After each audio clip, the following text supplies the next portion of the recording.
Est-ce que vous êtes d'accord?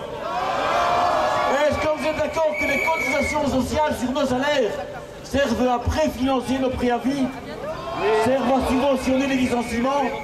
Nous disons aujourd'hui à l'AFEB et au gouvernement libéral, social-démocrate qui nous gouverne, votre préavis, votre mini-préavis subventionné, c'est carrément non.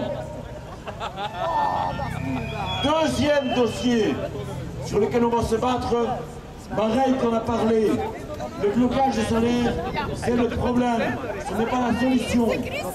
Chers amis, on nous dit qu'un syndicat peut négocier des questions qualitatives, et nous sommes d'accord, mais nous ne négocierons jamais qualitatif si nous n'avons pas de rapport de force. Et le rapport de force se construit par un syndicat capable de négocier collectivement les salaires. Un boulanger qui ne vend pas de pain, vous l'appelez comment? Et un cycliste qui ne roule pas à vélo, vous l'appelez comment? Et un syndicat qui ne négocie pas les salaires, c'est la même chose.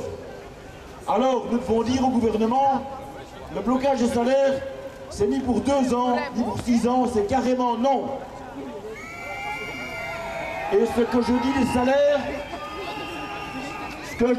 directs, chers amis, c'est vrai aussi des salaires indirects, qui sont les cotisations sociales, qui sont notre argent. Les cotisations sociales n'appartiennent pas au gouvernement. Et quand ce gouvernement, ce mauvais gouvernement, fait des réductions de cotisations sociales, il ne fait pas de la relance économique. Il prend notre argent pour le donner aux actionnaires. Et il a le comble, le culot, de ne pas en donner aux secteurs sociaux. Les seuls secteurs où on crée de l'emploi avec ces réductions de cotisations sociales. C'est un scandale. Jamais, ni nos collègues du non-marchand, ni tous les collègues de la LBC, LVK et de la CNE ne vont accepter ce scandale.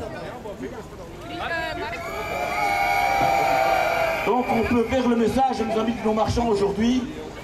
Vous aurez droit aux réductions de cotisations sociales, et tant que vous ne les aurez pas, tous les employés, tous les cadres belgiques seront avec vous. Le troisième dossier, je vais l'évoquer rapidement. Vous le savez, si on mettait une taxe de 1% sur les grandes fortunes au-delà d'1 million, on pourrait remplacer toutes les mesures antisociales de privatisation et de condamnation de l'avenir que ce gouvernement a prises. 1% sur ce qui dépasse 1 million, ça veut dire que si vous aviez 1,5 million de patrimoine connu, vous payeriez 5 000 € par an, c'est une aumône. Eh bien, ce gouvernement qui trouve que casser les statuts, appauvrir les pauvres, détruire l'emploi et chasser les chômeurs, ça c'est du courage politique, eh bien, demander 1% d'une petite partie de la fortune, il trouve ça indécent. Cette taxe sur la fortune, nous allons l'imposer. Les Belges la veulent et nous l'imposerons à ce mauvais gouvernement. Et le quatrième et dernier dossier, c'est la question de l'Europe. Chers amis, comment est-ce possible que les 27 chefs d'État et les dirigeants de la Commission appliquent des mesures d'austérité dont tout le monde sait qu'elles sont économiquement absurdes? Elles prolongent la crise, elles sont socialement destructrices, elles veulent nous renvoyer au 19e siècle et elles détruisent la démocratie. Est-ce que vous croyez que les 27 chefs d'État sont 27 imbéciles? Est-ce que vous croyez qu'ils ne savent pas ce qu'ils font?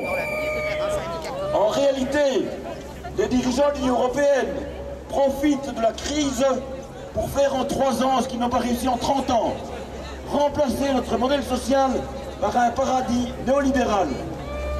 Chers amis, 4 grands dossiers sur lesquels on va se battre carrément pendant 4 mois. Et comme Marek l'a dit, aujourd'hui on a fait un apéritif, une bande de lancement, un petit rassemblement auquel vous êtes venus nombreux et nombreuses.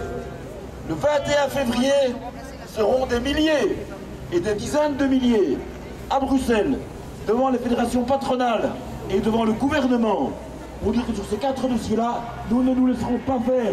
Il y a de l'argent en Belgique et nous voulons le partager. Les travailleurs méritent mieux.